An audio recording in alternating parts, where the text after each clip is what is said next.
Bom, pessoal, então nós vamos começar a parte 2 da matéria, análise de Fourier, e nós, para chegarmos na apresentação do desenvolvimento da ferramenta matemática básica geral, né, da análise de Fourier, que é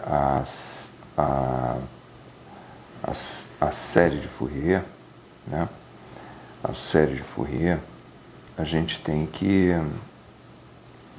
passar aí por alguns assuntos preliminares, né, que eu estou chamando aqui de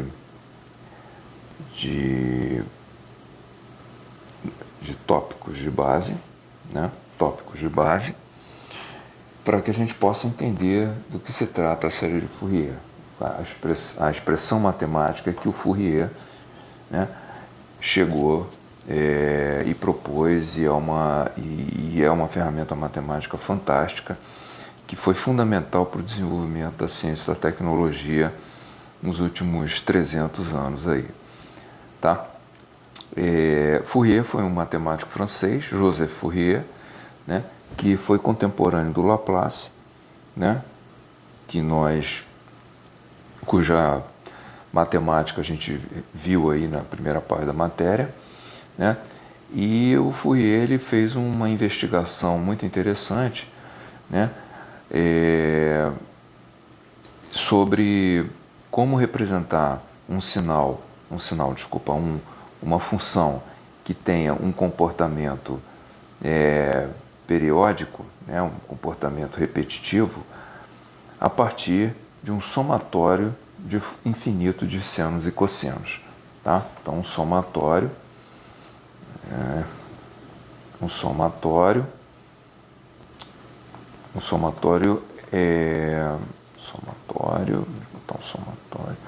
somatório, né, infinito de senos e cossenos, tá? Então esse foi o grande mérito do Fourier. Então ele representou uma f de x, né, uma f de x que se repete a partir de um somatório infinito de senos e cossenos. Bom, ao longo da apresentação e das aulas, vocês vão entender como ele chegou nisso aqui. Mas agora, essa aula é para tratar de um dos tópicos de base, né, que é necessários para se compreender como que o Fourier chegou a desenvolver essa matemática. Que estão aqui os três tópicos de base que a gente precisa ver, né? Números complexos, séries infinitas e funções ortogonais. Então, nessa aula aqui, a gente vai falar sobre números complexos, né? Números complexos, na realidade, é um assunto que já foi, de uma certa forma, visto, né? Já foi, de uma certa forma, visto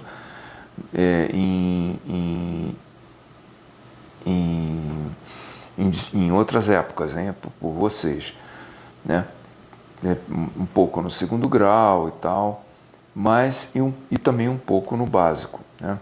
Mas aqui a gente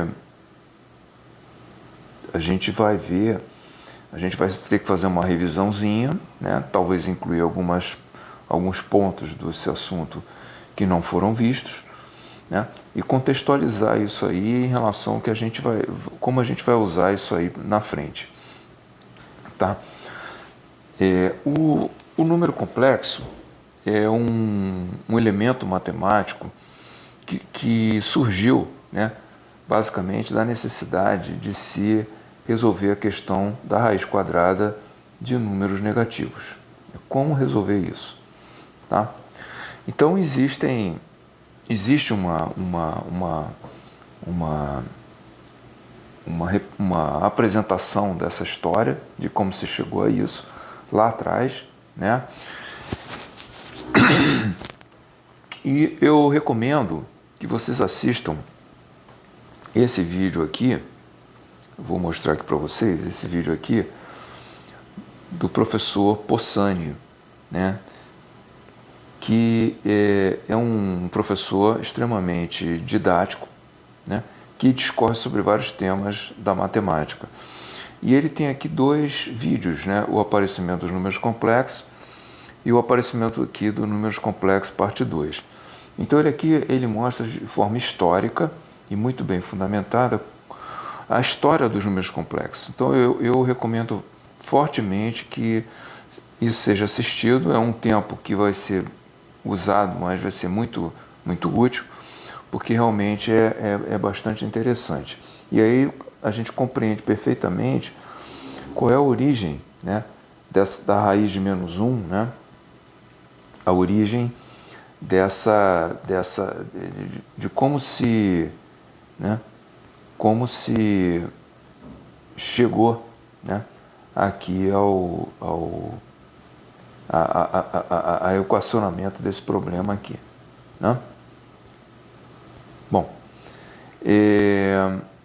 então vamos dar uma olhadinha aqui, de um ponto de vista um pouco evolutivo aqui dos sistemas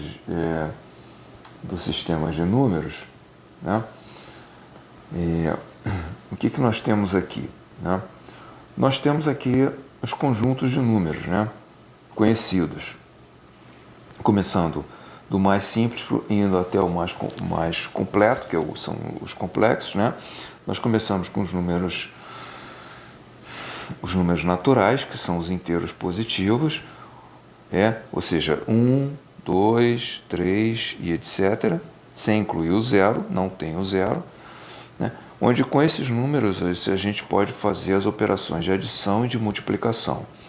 Depois a gente inclui o zero e os números negativos e a gente passa a ter um sistema de números mais completo chamado o conjunto dos inteiros, onde a gente pode então incluir a adição, multiplicação e a subtração, né? Porque a gente agora passa a ter os números negativos. Depois a gente inclui os números não inteiros, né, junto com os inteiros, e a gente passa a ter um conjunto chamado racionais. Com essa inclusão dos não inteiros, né, a gente então pode passar a considerar a divisão. O que acontece é que os números não inteiros, nem sempre eles são números que possuem uma parte fracionária definida, né?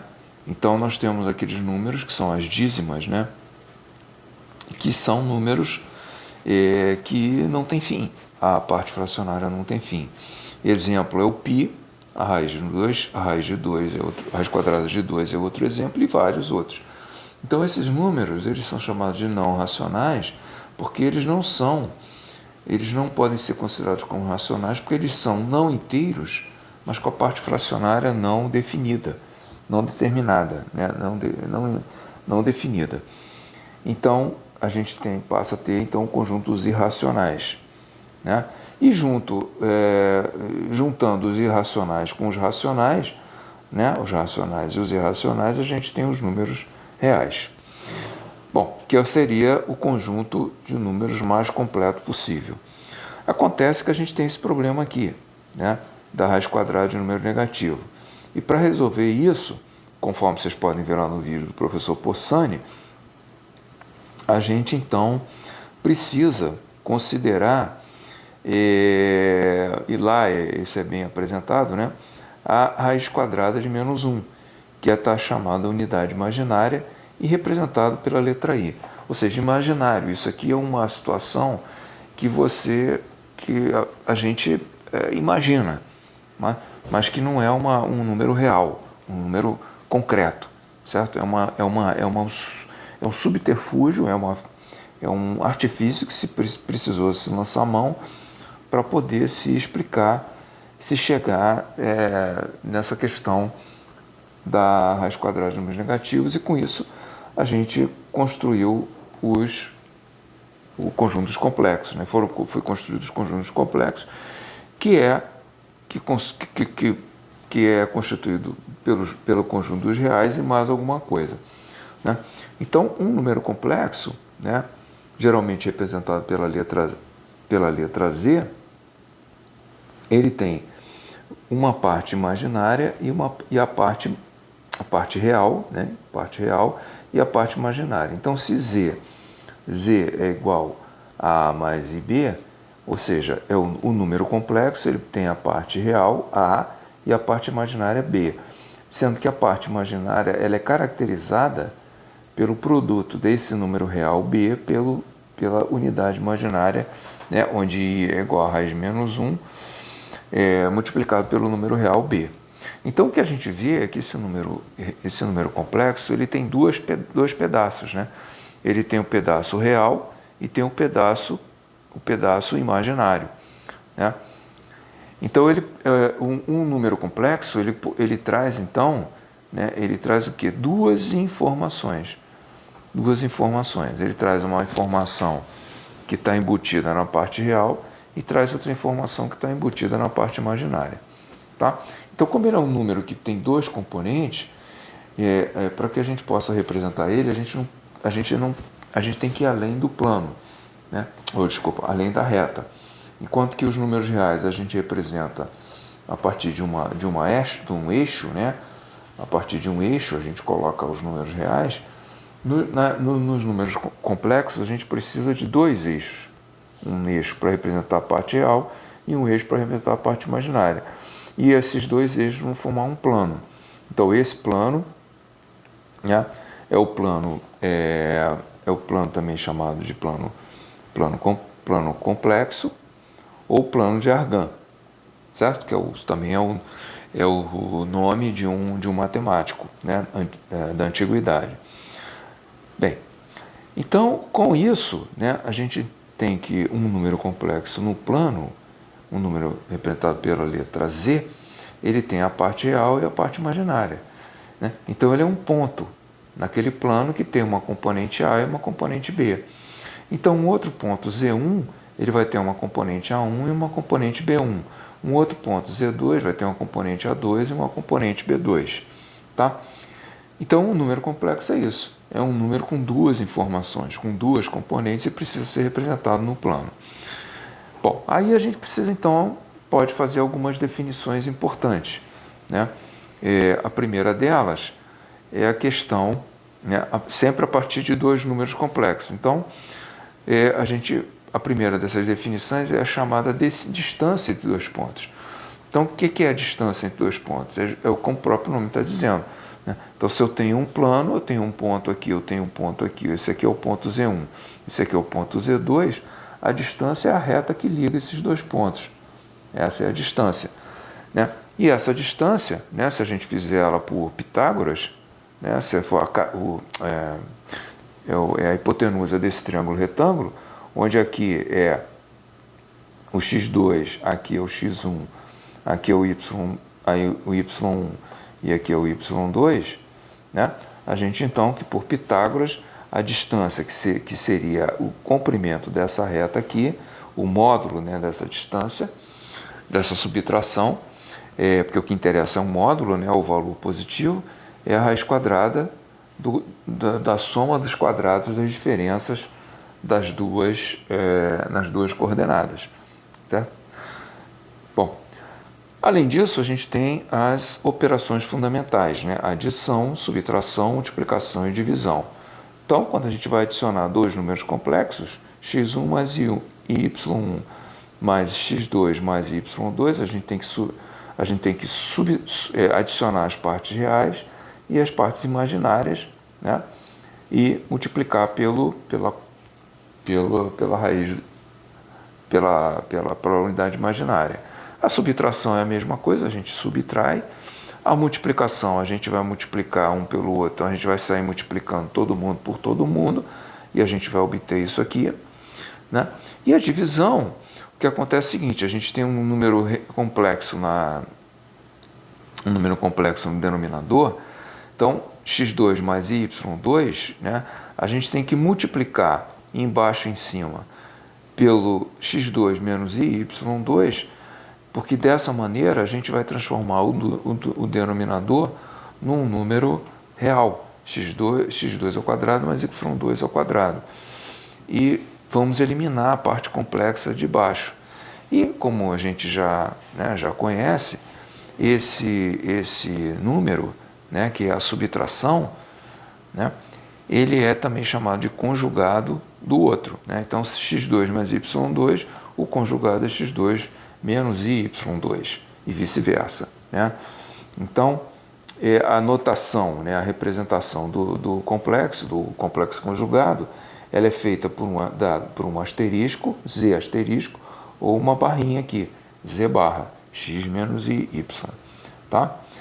Uma outra definição importante é o valor absoluto, também chamado módulo, né?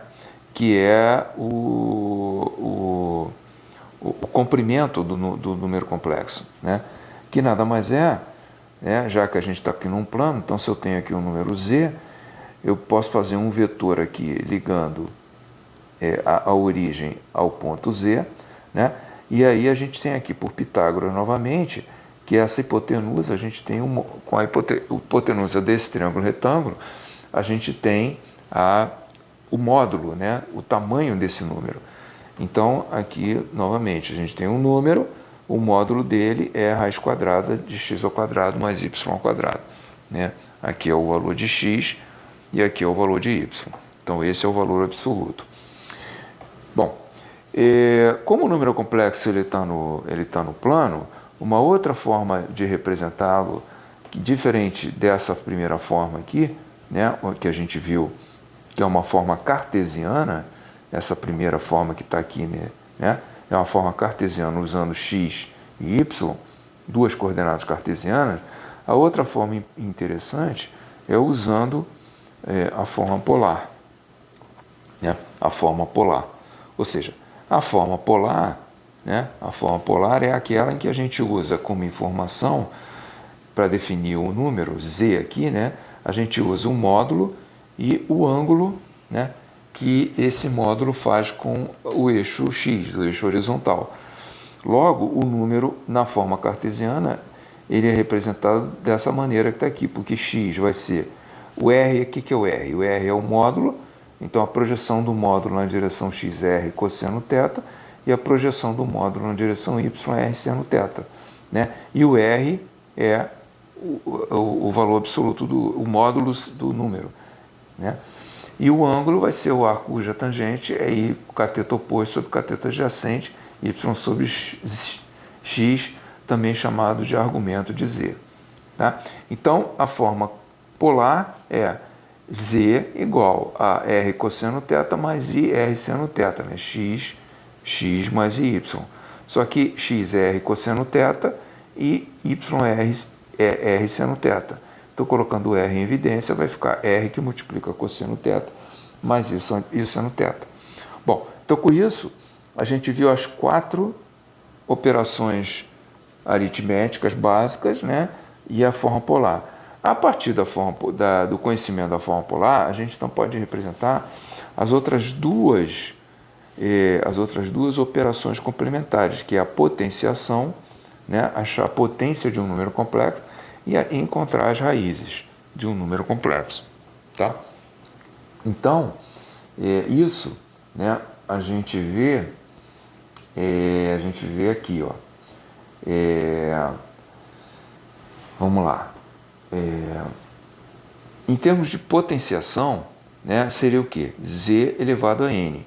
Então, o que é Z? Z é x mais y, né, elevado a n. Então, Z elevado a n é mais conveniente que eu faça essa operação usando a notação, usando a representação polar. Então, vai ficar, né, qual é a representação polar? Z igual a R, né? R que multiplica cosseno θ mais I seno θ, né? Então, quando eu elevo Z a N, eu vou elevar R a N e eu vou elevar isso tudo aqui a N, né? E aí, como é que vai ficar isso aqui elevado a N?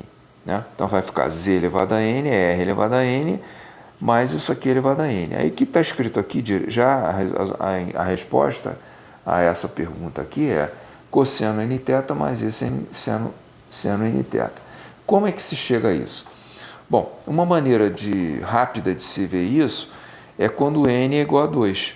Né? Ou seja, cosseno θ mais I seno θ elevado ao quadrado. Se a gente desenvolver essa soma, o quadrado dessa soma, né, a gente vai chegar que isso aqui é igual a cosseno 2θ mais I seno 2θ. Ok?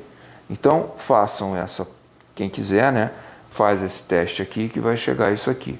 Ora, se a gente chega a isso aqui para 2, a gente vai chegar a isso aqui para qualquer n diferente de 2, para 3, para 4, para 5 e tal. Então, vai ser sempre cosseno nθ,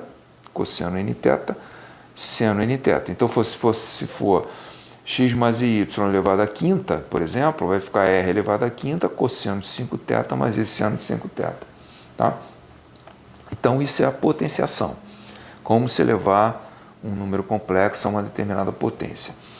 A outra operação é a operação inversa, né, que são as raízes, ou seja, encontrar as raízes de um número complexo, que é o que está escrito aqui.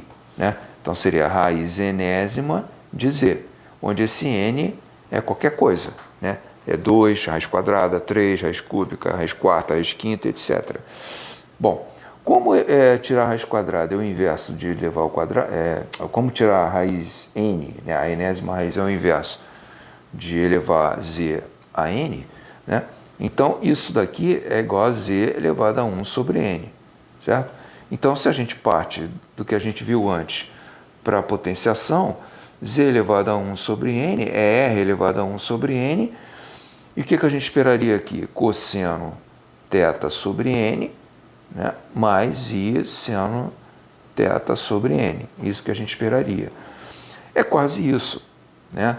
Então, pelo que está escrito aqui, é quase isso. A gente tem o n no denominador, a gente tem o θ no numerador, né? Mas a gente tem também esse 2κπ. Ou seja, o que é 2κπ? Na verdade, é k vezes 2π. Ou seja, é k vezes, um número de vezes que o 2π acontece. Por que isso? Porque a gente sabe que o 2π é o 360, né? Então, se eu tenho aqui um número complexo aqui, eu vou ter ele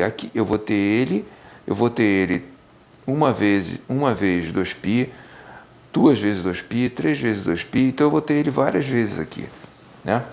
Então, o porquê desse 2κπ, né? Ele aparece aqui nesse quadrinho, ele aparece aqui a explicação nesse quadrinho aqui, juntamente com esse desenvolvimentozinho que está aqui. Esse quadrinho está lá no livro e eu só fiz aqui uma forma mais didática de mostrar isso. Então, também, quem quiser, dá uma olhada nisso aqui, que vai entender o porquê que a gente precisa considerar o 2κπ, né, no numerador. Então, é porque, justamente, a gente vai ter várias raízes. Né? Quando eu tiro, por exemplo, raiz quinta, eu tenho 5 raízes.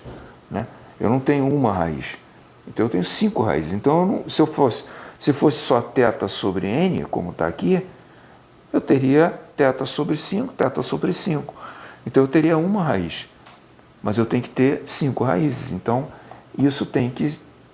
eu preciso que esse k ele vá de 0 a 4, né? Para que eu tenha 0, 1, 2, 3, 4, 5 vezes o 2π. Né? Então, eu vou ter 0, 2π, ou seja, 0, eu tenho a primeira raiz. Eu vou ter 1 vezes 2π, 2 vezes 2π, 3 vezes 2π, 4 vezes 2π, e assim por diante. Tá? E aqui embaixo tem alguns exemplos, né? E o mais interessante, que é logo, que seria, deixa eu ver aqui, esse último exemplo aqui, ele é o mais curioso, né? Ele é o mais curioso aqui. Se z é igual a 8, qual é a raiz cúbica de z? Né? Então, quando a gente fala, z é igual a 8, raiz cúbica de 8 é 2, né? 2 elevado a 2 elevado ao cubo dá 8. Sim, mas aí você tem uma das raízes, que é o 2. E cadê a segunda raiz e a terceira raiz? Né? Então você tem 2, que é a primeira. Você tem que ter a segunda e você tem que ter a terceira raiz. E quais são essas duas raízes? Não é menos 2, porque menos 2 elevado ao cubo dá menos 8. Então, quando a gente usa, como está aqui no exemplo, né, que vocês também depois vão dar uma olhada, vocês vão chegar nesse terceiro exemplo, mas dá uma olhada no primeiro exemplo, né, que é o que está antes desse daqui, lá em cima, e tem esse terceiro exemplo aqui, que é o mais, que é realmente a provocação, que faz a gente refletir, que às vezes a gente até aprende isso no segundo grau, mas a gente esquece. E quando a gente pega a calculadora, uma calculadora qualquer, e bota lá raiz cúbica de 8, se for uma calculadora mais comum, ela vai dar uma raiz, vai dar o 2. Mas existem mais duas raízes. E as duas raízes, esse exemplinho aqui, ele mostra perfeitamente que é o quê? É menos 1 mais i raiz de 3 e menos 1 menos i raiz de 3. Ou seja, existem mais duas raízes, mais dois números complexos agora, que elevados ao cubo dão 8. Tá? Então, isso aqui é uma aplicação bem rápida, até porque é 3, né? É uma aplicação bem rápida da fórmula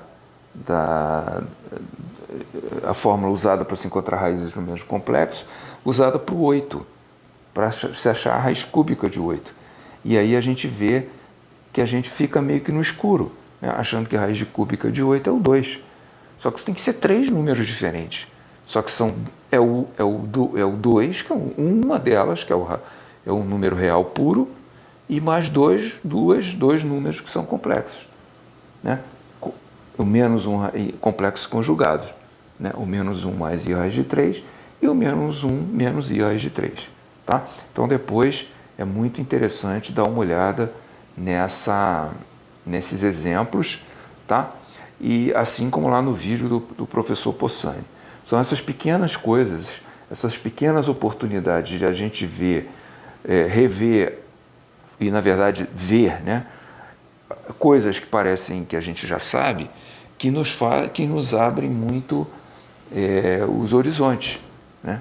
Esse caso aqui da raiz de número complexo, né, e o 8, que é o caso emblemático, e a história, né, que está lá no vídeo do professor, de como se chegou aos números complexos e por que houve a necessidade de se chegar nos números complexos e a raiz imaginária, a unidade imaginária. Bom, aí para terminar aqui, né, o que diz respeito a números complexos, a gente tem, em termos de definições, a gente tem a definição aqui do produto escalar, ou interno, né, de dois números complexos, e o produto vetorial.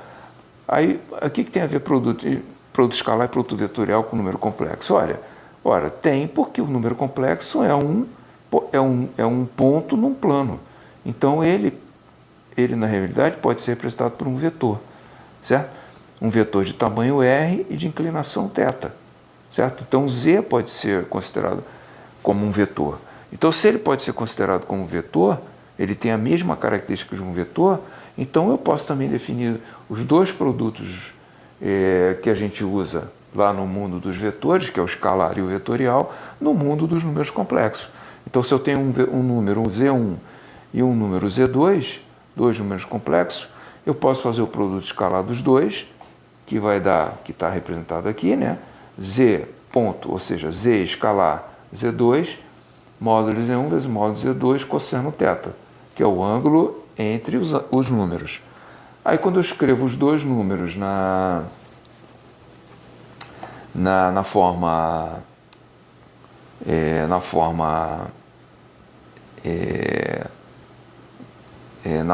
polar, né? Na forma polar, e depois na forma cartesiana, eu chego a esse resultado aqui, que Z1 escalar Z2, na verdade, é igual à parte real de Z1 conjugado, ou seja, se Z1 é igual a x mais y, né, Z1 conjugado é igual a aqui, né, x1 e y1 é igual a x1 menos y1. Né? Então, esse cara daqui, multiplicado pelo Z2, o Z2 é x2 mais y2. Então, o produto desse cara conjugado com esse cara daqui, a parte real desse produto direto, né? Produto escalar. Produto escalar é o produto original o produto dos dois vetores originais. Mas o resultado que a gente obtém aqui, né, x1, x2 mais y, y2, pode ser dito como sendo obtido também a partir da parte real de x1, de z1 conjugado vezes z2 conjugado. Tá? Então, é isso aí. E o produto vetorial, ele vai ser z1, né, vezes z2, usando o sinal de multiplicação, né? Eu tenho como resultado z1, z2 seno θ, onde o de θ é o ângulo entre os vetores, né? os números. Então, quando eu desenvolvo aqui, eu chego nisso aqui, x1, y2 menos y1, x2, que é a mesma coisa que a parte imaginária de z1, z2. Então, de z1 conjugado vezes z2. Então, quando eu tenho dois números complexos, z1 e z2, e eu quero encontrar o produto interno, é o produto escalar, eu vou pegar e vou escrever z1 conjugado e vou multiplicar por z2. E a parte real desse resultado vai me dar o valor do número complexo. Lembrando que isso aqui são números, tá? Isso aqui são números, pessoal. Então, entendeu? Então, x1 vai ter um valor numérico, x2 um valor numérico, y vai ter um valor numérico, y2, né, pode ser menos 3, 5, 7, 18. Então, isso aqui vai dar um valor numérico. Né? Isso vai dar um valor numérico. E o produto vetorial, a mesma coisa. Isso aqui vai dar um valor numérico. Certo?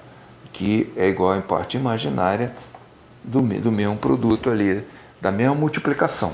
Tá? Então, vamos chamar de produto esses dois produtos especiais, escalar e vetorial.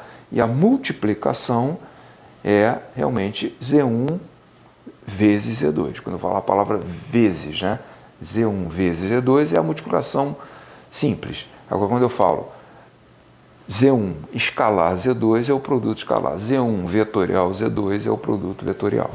Tá? Bom, então, com isso a gente termina aqui essa pequena verificação aqui dos números complexos. E o próximo tópico básico são as séries infinitas. Né? Então, só adiantando, né, o que são séries, né? Séries são somatórios, né? E a gente precisa de ver esse assunto aqui. Por quê? Porque a ferramenta fundamental da análise Fourier, né, é uma série, é um somatório de funções. Então, mas antes de mais nada, a gente tem que saber o que é uma série. Então, isso é o objeto dos próximos vídeos aí, que vão tratar do assunto séries. Ok? Então, vamos em frente.